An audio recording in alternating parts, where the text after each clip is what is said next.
esta tarde, vamos a dar por terminada la predicación de la confesión de fe. En realidad ya nada más quedan 2 capítulos y los vamos a juntar en una meditación ahora, porque el domingo que entra tenemos el culto especial en donde participará el coro Amén. El otro domingo tendremos la actividad de los chicos del culto infantil, que van a presentar un drama, y estaremos en el tercer piso el domingo 16, y luego ya las actividades de fin de año que se vienen en tropel, y entonces ya tendremos el fin. Así es que hoy terminaríamos con la confesión de fe. Le damos muchas gracias a Dios porque nos ha permitido a lo largo del año estar estudiando estos 33 capítulos de la confesión de fe, y solamente un vistazo muy general, con la intención de que cada uno de nosotros pudiera ahondar un poco más en casa en el estudio de esta maravillosa confesión. Nosotros, como iglesia confesional, nos cernimos a la enseñanza doctrinal de esta confesión doctrinal, de la confesión de fe como teología dogmática, que hemos hablado ya en algún tiempo pasado. Y ha sido bueno, ha sido aleccionador, hemos roto algunos paradigmas, hemos establecido algunas verdades, hemos conocido algo de nuevo, y hoy no es la excepción. Hoy hablaremos de un tema que está en los 2 últimos capítulos de la confesión y que tiene que ver con los asuntos de la escatología. Así que hablaremos un poco de este tema.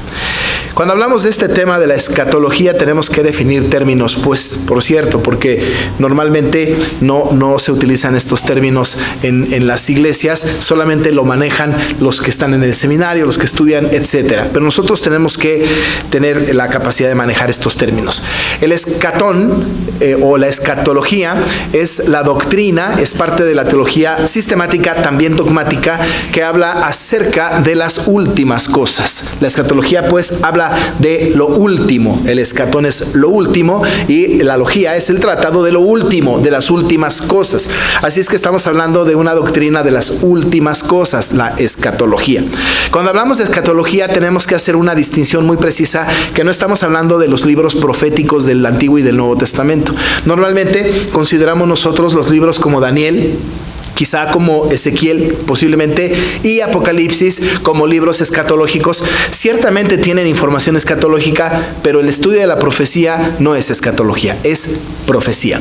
También Mateo tiene, el Señor Jesús en Mateo 24 tiene un pasaje muy importante respecto a la escatología, y también el texto que acabamos de leer tiene mucho que ver con la escatología. La escatología, pues, es un tema doctrinal que está en toda la Escritura y que es importante que nosotros podamos sintetizar algunas enseñanzas. Dentro del concepto de la escatología hay 2 vertientes, y eso es muy importante. Existe lo que le llamaremos la escatología general y la escatología particular o personal. La escatología general habla de las últimas cosas del mundo. La escatología en general estudia o trata acerca de cuándo se acabará el mundo, todo el mundo completito, y al acabarse todo el mundo, ¿qué sucederá? ¿Qué pasará? ¿Qué acontecimientos vendrán al final del mundo? La escatología general entonces nos enseña acerca de lo que va a suceder al final, el juicio final, el tribunal ante Cristo, la segunda venida del Señor. Esto se estudia en la escatología general, es decir, lo que va a pasar al final de la existencia de este mundo tal y como lo conocemos, desde luego de toda la humanidad. Pero está la escatología particular o personal. Esta escatología particular o personal tiene que ver con el fin de cada uno. Las grandes preguntas de ¿y cuando muera dónde voy? Hay un estado intermedio. ¿Puedo acceder al crematorio? ¿Es bíblico? ¿No es bíblico? ¿Qué va a pasar conmigo? ¿Estaré dormido mientras que el Señor Jesús viene? ¿Resucitaré o no resucitaré? ¿Conoceré a mis seres queridos cuando muera o no los conoceré? ¿Qué pasa? ¿Cuánto tiempo pasa entre que muera y estoy en la presencia del Señor? Todas aquellas cosas que nos preocupan respecto de la muerte son parte de la escatología individual, particular o personal. Esa escatología, pues, es una escatología muy importante. Esta escatología individual o personal para cada uno de nosotros es tratada en la confesión de fe, cuando se habla de la muerte y lo que sucede después de la muerte. Y la escatología general está tratada en esta misma confesión cuando habla del juicio final. Nosotros juntaremos los 2 conceptos en el estudio y en la reflexión de esta carta a los tesalonicenses en el capítulo 4 y 5. Muy importante para nosotros es entender los conceptos escatológicos.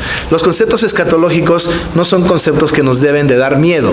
Es decir, normalmente la escatología tiene que ver, ¿no?, en el mundo común, en el mundo de la farándula, digamos, en el mundo del que vivimos, tiene que ver con chistes groseros, tiene que ver con imágenes burdas, imágenes grotescas. Y eso ha hecho que nosotros tengamos un concepto de la escatología como más temeroso, más privado, más cuidadoso. Pero la escatología procura, lo mismo que hace Apocalipsis con su profecía, dar esperanza, dar consuelo y aliento a los creyentes.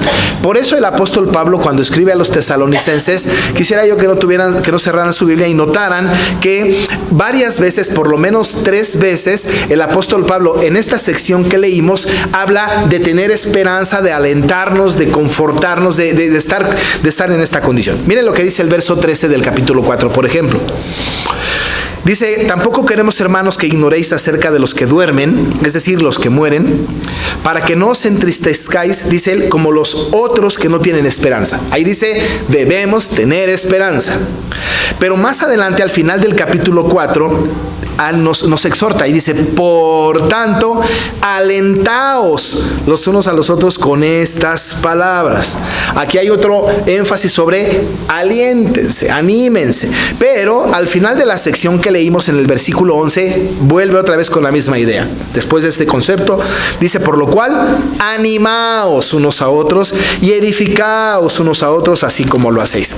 El énfasis sobre tener una perspectiva correcta, emocionalmente correcta, que nos genere paz, tranquilidad, que nos genere una esperanza importante de la escatología, está implícito en este texto. Así que la escatología, lejos de darnos miedo, nos debe dar esperanza. ¿Qué mejor, amados hermanos, para un creyente? ¿Qué mejor para nosotros que el mundo se acabara mañana?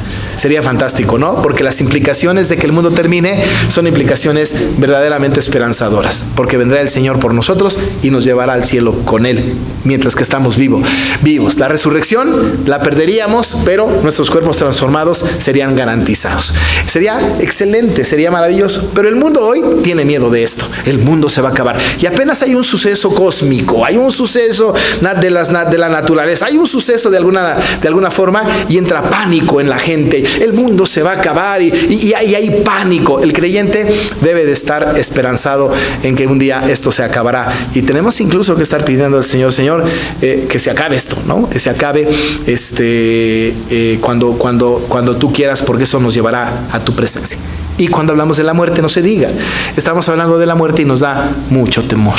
El creyente no debe de tener temor en el pensamiento de la muerte, ni la muerte propia, ni la muerte de un ser amado. La muerte ha sido vencida. El postrer enemigo, dice Pablo a los Corintios, el postrer enemigo, que es la muerte, ha sido vencida. Por eso la reta: ¿dónde está, oh muerte, tu aguijón? ¿Dónde, oh sepulcro, tu victoria? Así que entonces no le tenemos miedo a la muerte. Quizá tengamos un poco de temor a cómo vamos a morir, pero que la muerte venga a nosotros, bueno, entonces será bienvenida. Pablo decía: porque para mí el vivir es Cristo y el morir es ganancia. Así que no tenemos esto. Esto tiene que ser esperanzador para nosotros. Pero ¿qué dice la confesión? La confesión de fe. Voy a leer algunas partes de la confesión de fe para tener el concepto más completo. Voy a leer la primera parte del capítulo 32, que se titula Del estado del hombre después de la muerte y de la resurrección de los muertos. Dice la confesión que los cuerpos de los hombres después de la muerte vuelven al polvo y ven la corrupción. Pero sus almas, que ni mueren ni duermen, teniendo una subsistencia inmortal, vuelven inmediatamente a Dios que la dio. Las almas de los justos, siendo entonces hechas perfectas en santidad, son recibidas en los más altos cielos, en donde contemplan la faz de Dios en luz y gloria, esperando la completa redención de sus cuerpos. Las almas de los malvados son arrojadas al infierno, en donde permanecerán atormentadas y envueltas en densas tinieblas, en espera del gran día. Fuera de estos dos lugares, para las almas separadas de sus cuerpos, la escritura no reconoce ningún otro. 2. Los que se encuentran vivos en el último día no morirán, sino que serán transformados. Y todos los muertos serán resucitados con sus mismos cuerpos y no con otros, aunque con diferentes cualidades, los cuales serán unidos otra vez a sus almas para siempre. 3. Los cuerpos de los injustos, por el poder de Cristo, resucitarán para deshonra. Los cuerpos de los justos, por su espíritu, para honra. Serán hechos entonces semejantes al cuerpo glorioso de Jesucristo. Vamos pues entonces en orden, y quizá lo más importante para nosotros sería el orden cronológico, el orden bíblico. Tenemos un concepto de la teología que hemos estado estudiando a lo largo del tiempo, que es el siguiente. Cuando nosotros estuvimos representados por Adán y Eva en el Edén, hubo un asunto importante. Entró el pecado al mundo. Nosotros sabemos que cuando entra el pecado al mundo hay una sentencia de muerte en dos sentidos: la muerte física y la muerte espiritual. Es decir, que el hombre ahora va a envejecer, ahora va a empezar a sumarse los años en su propia vida. La posibilidad de vivir eternamente tal y como estaban se pierde porque la muerte entra al hombre a partir del pecado. El hombre tiene pues una sentencia de muerte física, va a tener que enfermar, va a envejecer, su cuerpo se va a deteriorar y va a tener que perecer. Tarde o temprano, todos los seres humanos, por causa del pecado, van a perecer. Si alguien me preguntara, antes del pecado, ¿el hombre tenía la posibilidad de vivir por siempre? La respuesta es sí. Pero con el pecado, la condena de la muerte física entra al hombre y ahora el hombre tiene que perecer. Nosotros tenemos el Salmo 90 maravilloso, que nos habla de que es como la flor de la hierba que crece, pero después de la mañana, dice la Biblia, se desvanece. Nosotros tenemos entonces un reloj cronológico estipulado por Dios, en donde el Señor nos da la vida, pero también cuando Él quiere la quita. Pero no solo esto, sino que además tenemos una condena por el pecado de la muerte espiritual. Es decir, que a partir del pecado, todos, absolutamente todos, cayeron en este estado de muerte espiritual. ¿No? Dice la palabra que por cuanto todos pecaron, están destituidos de la gloria de Dios. Y el salario del pecado, diría el apóstol Pablo también, es la muerte, porque la paga de pecado es muerte. Así que entonces estas dos condenas las tenemos y las adquirimos en representación de Adán y de Eva, las adquirimos y tenemos ahora todos una sentencia de muerte. Nacemos muertos espiritualmente, pero tenemos nosotros una condena de que vamos a morir físicamente. Si no, revisemos nuestras propias vidas, nos estamos desgastando, algunos con más rapidez que otros. Pero vamos desgastándonos, la muerte tarde o temprano nos va a sorprender. Ese era un problema, y un problema muy serio. Por eso se habla acerca de que el enemigo a vencer por Cristo tenía que ser la muerte.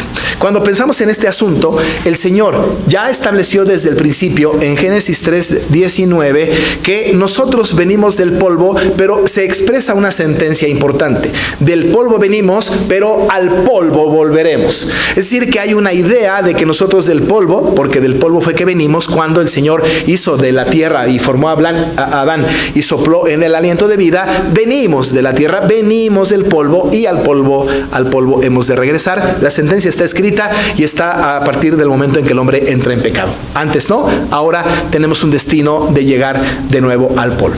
Algunos lo hacen al paso del tiempo. Una persona muere, es enterrada y no hay duda, el inexorable paso del tiempo, de los días, de las semanas, de los meses, hacen que la naturaleza convierta el cuerpo en polvo. Quizá lo que prevalece sean huesos, pero el cuerpo está convertido en polvo. Del polvo vino y al polvo regresó.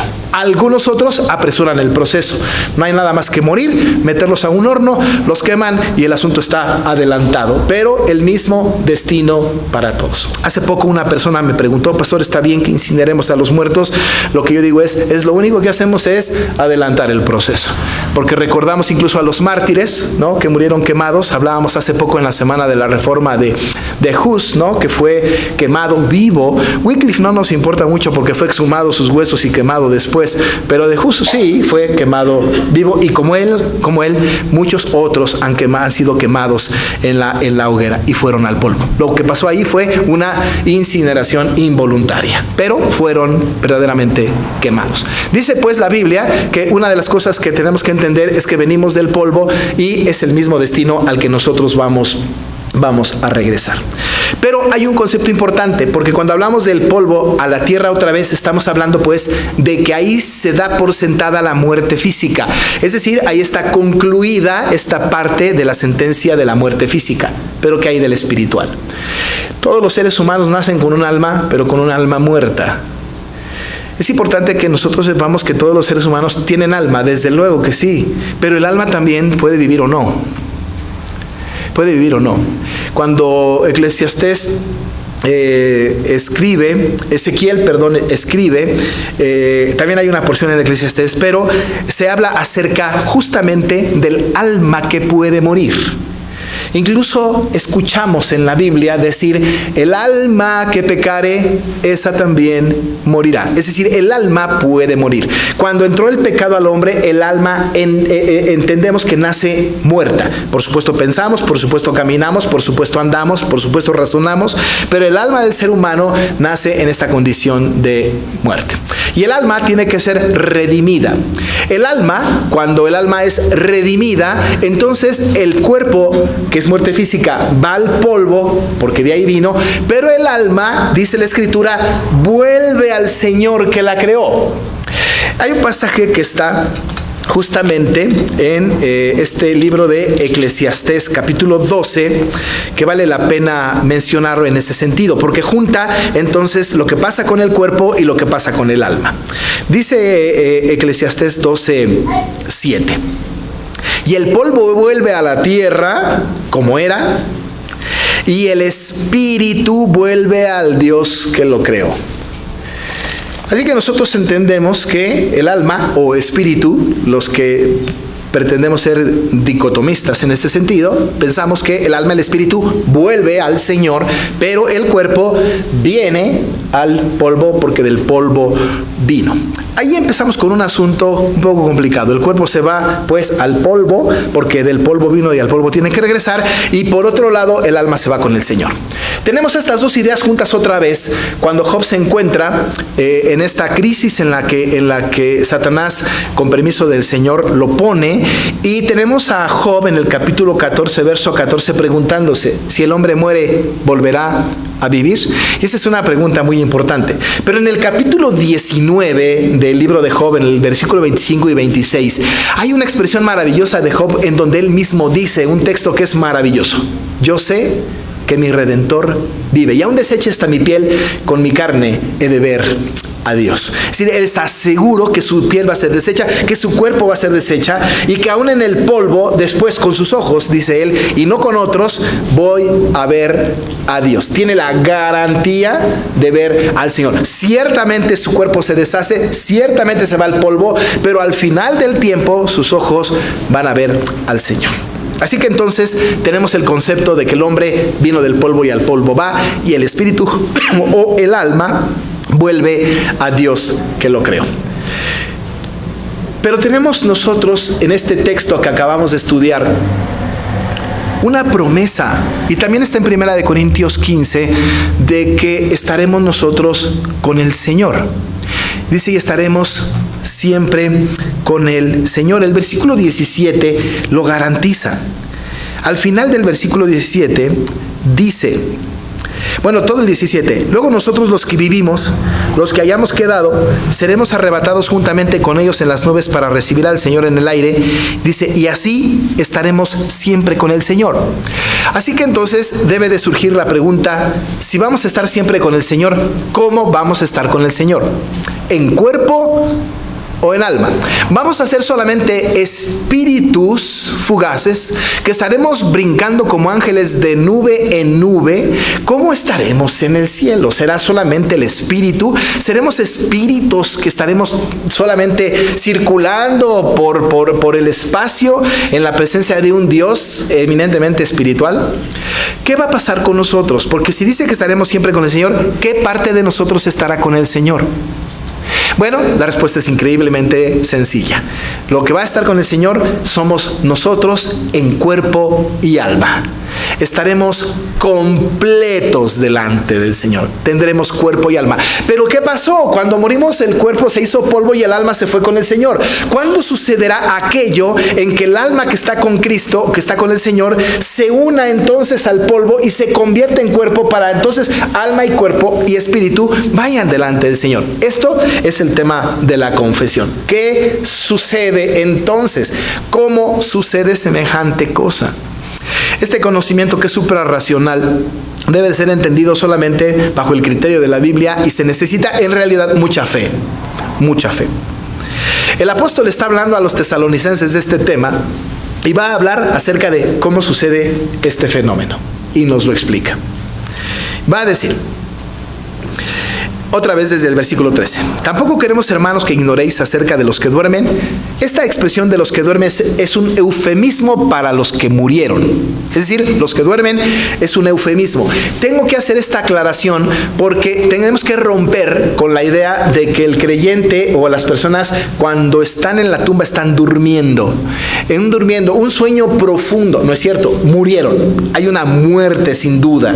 Hay una descomposición del cuerpo. Esta persona ya no está más ahí, no está durmiendo, pero es un eufemismo de muerte. Así que dice el apóstol: no quiero que ignoren acerca de los que duermen o mueren, para que no os entristezcáis como los que no tienen esperanza. Porque si creemos que Jesús murió y resucitó, así también traerá Dios con Jesús a los que durmieron en él. Aquí tenemos un primer aviso acerca de la posibilidad de estar en la presencia del Señor. La condición para que nosotros estemos delante del Señor, la condición es que Cristo antes haya muerto y haya resucitado. Porque si Cristo no resucita, nosotros no resucitaremos. Dice la Escritura de Jesús: primicia de los que durmieron fue hecho. El primero. Él es el primero en resucitar, para que por su resurrección nosotros también resucitásemos. De tal manera que la condición es la muerte y resurrección de Cristo, que están en el verso 14. Y esto hace que nosotros, entonces, por eso, cuando muramos, vayamos al Señor con Él allá en las nubes. Verso 15: por lo cual os decimos esto en palabra del Señor, que nosotros que vivimos, que habremos quedado hasta la venida del Señor, no precederemos a los que durmieron. Porque el Señor mismo, con voz de mando, con voz de arcángel y con trompeta de Dios, descenderá del cielo, y los muertos en Cristo resucitarán primero. Luego nosotros, los que vivimos, los que hayamos quedado, seremos arrebatados juntamente con ellos en las nubes para recibir al Señor en el aire, y así estaremos siempre con el Señor. ¿Qué pasará? Estamos hablando de que nosotros, el cuerpo está en el polvo, ¿no? Y el alma está con el Señor.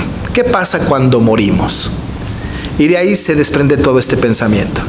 Cuando un creyente muere,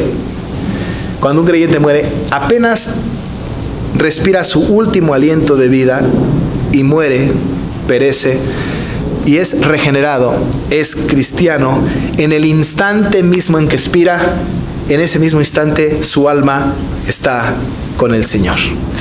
No hay un purgatorio, no hay un estado intermedio en el estricto sentido de la palabra. Sí lo hay, y ahora voy a definir en qué sentido. Pero no lo hay como se está acostumbrando en nuestra cultura general hispanohablante. No lo hay. Pero el alma, ¿no?, que muere, inmediatamente va con el Señor. Tenemos que recordar lo que el Señor le dijo al malhechor en la cruz. Le dijo y le aseguró: de cierto te digo que estarás hoy mismo conmigo en el paraíso. La sentencia de la promesa de estar en ese mismo día con el Señor en el paraíso da certeza a todos los creyentes de que en el momento de que nosotros morimos, el alma, como dice Eclesiastés 12:7, regresa al Señor que la creó. El alma regenerada, el alma no muerta, el alma que está revestida del Espíritu Santo, que está cobijada por el Espíritu, va a la presencia del Señor y va a estar en la presencia del Señor, disfrutando del Señor en plena conciencia. No hay tal como estamos dormidos hasta el juicio final. Estaremos conscientes conscientes, plenamente conscientes de que estaremos allá con el Señor. Esto es una maravillosa esperanza para nosotros y para nuestros seres queridos que han muerto o que están a punto de morir. Entonces el alma va con el Señor. El cuerpo se queda. El cuerpo está en la tumba, o está incinerado o está enterrado al polvo. El polvo vino y al polvo va a regresar. Pero esa es la condición del muerto. Así sucede con las personas que mueren. Pero al final del tiempo, ¿cuánto va a faltar para el final del tiempo? No lo sabemos. Ahorita explicaremos eso. Pero al final del tiempo, entonces dice la Biblia que el Señor Jesucristo vendrá en las nubes. Y vendrá en las nubes para venir por sus santos. Y viene en las nubes y viene para recoger a aquellos que ha salvado. Y los que están muertos en Cristo, que estaban en el polvo, resucitarán y tendrán un cuerpo nuevo. El suyo, pero perfeccionado. Será lindo, ¿no? Alguien me preguntó, ¿y cómo seremos? ¿Tendremos todos la misma cara? ¿Nos hará en serie? ¿Qué cuerpo tendremos, no? La confesión de fe nos da mucha ilustración en ese sentido. Será nuestro propio cuerpo. Si no está conforme con su cuerpo, pues lo lamento mucho, pero será su cuerpo perfeccionado. Lo que sucederá es que será perfeccionado. No habrá más dolor ni llanto. Será un cuerpo celestial perfeccionado. Corpóreo, porque la resurrección habla pues de un cuerpo corpóreo que será levantado, será recibido este cuerpo. El cuerpo nuevo no tiene que ver con un cuerpo distinto, sino con un cuerpo regenerado, transformado, el mismo. Como cuando hablamos, por ejemplo, que en un hombre creyente se convierte, decimos, es un nuevo hombre. Uno diría, yo veo al mismo. Pero no estamos hablando que es uno distinto, estamos hablando que es uno con cualidades diferentes. Cuando hablamos de nuevo cielo y nueva tierra, no estamos hablando de otro tiempo, otro cielo y otra tierra. Es esta, pero con una condición distinta, con una condición regenerada, con una situación en perfección. De tal manera que cuando hablamos de la resurrección, el cuerpo del hombre será su cuerpo, pero evidentemente glorificado, evidentemente transformado. Bueno, pues el Señor Jesús viene y cuando venga, los muertos en Cristo, los que han muerto, van a resucitar, van a tener su cuerpo glorificado. Este destino es para ellos. En ese tiempo, que es el final de los tiempos, que es al final ya de la escatología general, al final, entonces ese cuerpo que viene se junta con el alma que está con el Señor y hacen un ser íntegro espiritual delante del Señor con cuerpo y alma. Ambos alabando y glorificando al Señor. No habría más que estudiar la alabanza de aquellos que están en el cielo en Apocalipsis 4 y 5 para darse cuenta de esta verdad irrefutable. El cuerpo pues se junta con el alma y entonces integralmente este cuerpo completamente glorificado y transformado está en la presencia eterna con el Señor. No sabemos cuánto tiempo va a pasar entre esto. Yo sé que todos los que estamos aquí, o por lo menos eso quiero suponer, tenemos a un familiar que murió, alguien creyente que murió, alguien que nosotros conocimos, que amamos, algún familiar que era creyente, que sabemos que era creyente y que ha fallecido. ¿Sabe qué? Para nosotros el tiempo está pasando lentamente. Yo tengo a mi hermano que falleció cuando tenía 24 años. Estoy hablando de que mi hermano falleció hace 28 años. Y pienso, pobre de mi hermano, lleva 28 años esperando que su cuerpo sea resucitado y su alma juntada con él. Ha de estar desesperado, porque además mi hermano era un poco desesperado, era un poco impaciente. Pero el misterio del tiempo del Señor es que hay un concepto de abrir y cerrar de ojos. También tenemos el concepto del tiempo del Señor, que para el Señor, ¿no? Un día son como 1000 años y 1000 años como un día. No hay un tiempo, el tiempo es relativo en el cielo, es un tiempo efímero. No hay contabilidad del tiempo, no hay tiempos de 24 horas. Cuando los que estudian un poco el Apocalipsis de una manera irresponsable y le quieren poner horario a los días que están establecidos ahí, cometen errores de interpretación de hermenéutica muy serios. El tiempo no está contabilizado. ¿Qué pasará? El estado intermedio se da en el sentido de que entre que muere y su cuerpo es juntado con el alma, ese estado intermedio para nosotros puede estar durando cientos de años, pero para el que muere en Cristo es un abrir y cerrar de ojos. Haga de cuenta que si mi hermano murió, cerró los ojos y los abrió y ya está en el juicio final. Y ya para nosotros, 40, 50, 100, 120, 1000 años, no lo sé. Pero él, el muerto, cierra sus ojos y abre sus ojos con el Señor. Ese estado intermedio, que es un estado intermedio para definirlo entre nosotros, porque para nosotros hay un tiempo determinado, para el muerto en Cristo no lo hay. No lo hay. Por supuesto que hay una serie de acontecimientos que vienen después de esto, que es el juicio final y todo, y que todos compareceremos ante el tribunal de Cristo. Pero el tiempo para nosotros puede ser bastante largo, pero para el que muere, para el Señor, no lo es. El día que Cristo venga y levante a los muertos en Cristo, resucitarán y se irán a la presencia del Señor, a la presencia del Señor por siempre. Ellos no están contando las horas, los minutos, ni los segundos. Dice la Escritura que entonces el Señor va a resucitar primero a los muertos. ¿Y qué hay de los que queden vivos? Y dice la Escritura que nosotros, los que hayamos quedado, seremos arrebatados juntamente con ellos en las nubes para recibir al Señor. Es decir, seremos arrebatados a las nubes para recibir al Señor, nosotros los que quedemos vivos. Nosotros, si el Señor viniera ahorita, no experimentaríamos la resurrección, pero sí experimentaríamos la transformación, porque nosotros que hayamos quedado seremos arrebatados y seremos transformados por el Señor. Esa es una cosa esperanzadora. Los muertos resucitarán y seguramente nosotros lo veremos si estamos vivos. Si estamos muertos, participaremos en la resurrección. Si no, veremos a los muertos en Cristo resucitando. Y posteriormente estaremos juntamente con ellos, con el Señor, todos juntos en el reino eterno, no milenial, pero eterno de nuestro Señor.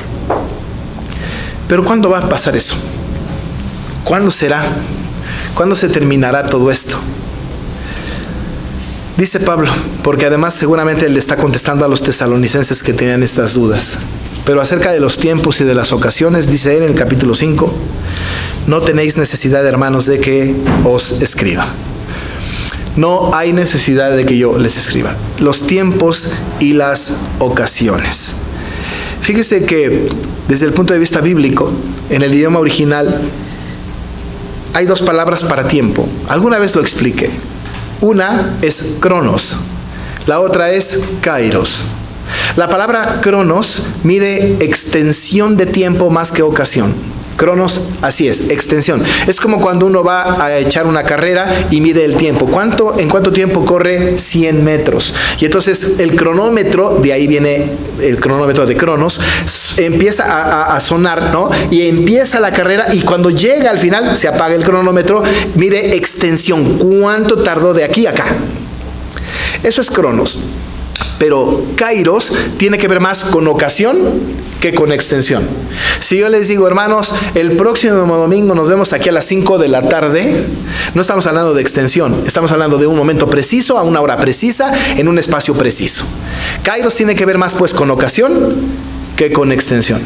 Bien, la Biblia dice, acerca de la extensión de tiempo y de la ocasión del tiempo, nadie, o no hay necesidad de que yo les escriba. Nadie puede saber cuándo viene Cristo o cuándo falta. No pueden saber cuándo viene Cronos, no pueden saber cuánto falta Kairos. No pueden saberlo, no podemos saber, no podemos establecer una verdad. Hay personas que se han atrevido a ponerle fecha, ¿no? Es cierto, tenemos cuando fue 1999 a 2000, ¿no? En el 2000 había ahí circulaba una idea de que ya se está acabando el mundo, ¿no? Salió este tema. Luego entonces, más adelante los mayas en 2012, si se acaba el mundo en 2012, y había gente muy preocupada por este asunto del 2012. Vinieron los tsunamis y ya queríamos que se acabara el mundo. Se estrellaron los aviones en las Torres Gemelas, ya estábamos acabándonos al mundo. Que cada rato estamos terminando con el mundo. Dice la Biblia, nadie sabe. Ha habido algunos espontáneos pseudocristianos que incluso han puesto fecha. Y han dicho, para tal día el Señor va a venir. Han vendido sus pertenencias, han subido a las montañas y se han querido con un palmo en las narices porque el Señor no ha venido. Han inventado cosas como Elena G. de White, que ha dicho que el Señor, lo verdad es que ya vino. Pero vino, vio cómo estaban las cosas y pensó, no es tiempo, y se regresó. Entonces la cosa no ha terminado. Así que entonces el asunto ha sido bastante especulativo. Pero dice el apóstol Pablo, nadie sabe ni la extensión, cuánto falta, ni la ocasión, en qué momento preciso llega. Pero ha habido una confusión tremenda en nuestros tiempos, porque entonces acerca de este asunto sigue la pregunta ¿cuándo? No sabemos cuándo, no lo sabemos. Pero cuando esto suceda, surge esta otra doctrina perniciosa, que es la doctrina del rapto secreto. Y se habla de esta doctrina del rapto secreto al respecto de que el Señor va a venir, va a llevarse secretamente a aquellos que son sus hijos, ¿no? Secretamente, y luego de un tiempo va a venir por el resto. Esta doctrina perniciosa habla de que el Señor Jesucristo viene en las nubes. Primero viene con sus santos y luego primero viene por sus santos y luego con sus santos. Hay 2 segundas venidas de Cristo, lo cual es bastante difícil de creer. Es más, se necesita mucha más fe para creer en lo que ellos dicen que para creer lo que la Biblia dice. No hay tal cosa como un rapto secreto. La Biblia dice que el Señor viene con voz de mando, con voz de arcángel y con trompeta de Dios. Es decir, el ruido que va a suceder es verdaderamente espectacular. Y además hay otra idea: todo ojo le verá. Nada de sorpresa tiene esto. Pero yendo más allá, algunos argumentan que la Biblia dice que el Señor viene como ladrón en la noche, y entonces ahí es donde está la sorpresa, porque el ladrón cuando viene a casa no avisa. Y yo recuerdo que una vez a mi hijo allá en Mérida se durmió, se despertó, y cuando se despertó se dio cuenta que su bicicleta ya no estaba ahí. Ni cuenta se dio. O sea, hubo un rapto de la bicicleta y él ni cuenta se dio. Algunos dicen así: ese ladrón viene por sorpresa, se lleva a los regenerados y ni quien se entere, porque dicen que el Señor viene como ladrón. Bajo este asunto tenemos que afirmar lo siguiente: no es verdad que el Señor viene como ladrón en la noche. No es cierto. Lo que la Biblia dice, y lo dice con toda claridad, es en el versículo 2 del capítulo 5. Porque vosotros sabéis perfectamente que el día del Señor vendrá así como ladrón en la noche. La Biblia no dice, ni aquí ni en Primera de Pedro, no dice que el Señor viene como ladrón. Dice que lo que viene como ladrón es el día del Señor. Es el día lo que nos va a sorprender, pero la venida de Cristo va a ser escuchada por todo el mundo. Pero el día, ¿quién lo conoce? Y acaba de decir, nadie sabe ni el tiempo ni las ocasiones. Nadie lo sabe. Mire, cuando vivía yo en Yucatán, en Playa del Carmen, es muy común los huracanes. Y Protección Civil sacaba publicaciones y decía, el huracán viene. Y entonces nos asomábamos y veíamos hacia el mar y veíamos una nube densa que venía de camino. Conocíamos el evento. Lo sabíamos. Veíamos el evento que venía. Ahí viene el evento. Conocíamos porque venía anunciando con lluvias torrenciales y con truenos, y venía con un escándalo bárbaro el huracán. Sabíamos el evento. Estaba súper anunciado. Lo que no sabíamos era en qué momento iba a pegar. Lo que nos iba a sorprender era justo el momento. Pero el evento venía, pero anunciado por todos lados. ¿Quién que estuviera en esa zona diría, ay, ya llegó el huracán? Ni cuenta me di. Todo mundo se enteraba, y no se enteraba en ese momento, llevaba días enterado. Y lo único que hacía era irse preparando, tapeando sus ventanas, comprando sus víveres, teniendo mucha agua en casa, llenando sus tanques de combustible, haciendo un montón de cosas para la llegada del huracán. Estaban preparados. Así la venida del Señor. Lo que va a venir como ladrón en la noche va a ser el día. El día no lo sabemos, pero conocemos todos los acontecimientos y escucharemos, porque viene anunciado con bombo y platillo la venida del Señor. Así que entonces en las 2 escatologías, o en el estudio de la escatología general y particular o individual, estamos hablando de que el Señor un día terminará con esto. El día que el Señor Jesús venga, el día que el Señor Jesús haga presencia, se va a llevar de los muertos regenerados al cielo, y a nosotros nos transformará, si seguimos vivos, en un abrir y cerrar de ojos, y nos iremos todos juntamente con el Señor en el cielo. ¿Y luego qué va a pasar? Después de esto, después de que estemos en el lugar allá con el Señor en el cielo, una vez que estemos allá, no habrá un tiempo en la tierra de gran tribulación y segunda oportunidad. No, las cosas se habrán acabado de una vez y para siempre. Entonces estaremos ante el tribunal de Cristo, todos, justos e injustos, y seremos juzgados por el Señor, y el destino de cada uno estará ya escrito. Luego del juicio, entonces la eternidad con nuestro Señor. La eternidad con Cristo. ¿Dónde está la gran tribulación? Ahora, aquí, hoy, ayer, mañana, el año que entra, el año antepasado, desde que Cristo ascendió hasta que Él venga. Y así estaremos todo este tiempo hasta que Cristo venga, y lo que sigue será el juicio final. En el juicio final, y con esto termino, los que hemos muerto en Cristo y resucitamos, los que estamos creyentes y somos transformados y llevados a la presencia del Señor, compareceremos ante el tribunal. Ahí todos, absolutamente todos los hombres, todos vamos a resucitar. Pero algunos van a resucitar para honra y otros para deshonra. Aquellos que no fueron creyentes no van a ser aniquilados, van a vivir una vida eterna con Satanás, en el lloro y crujir de dientes.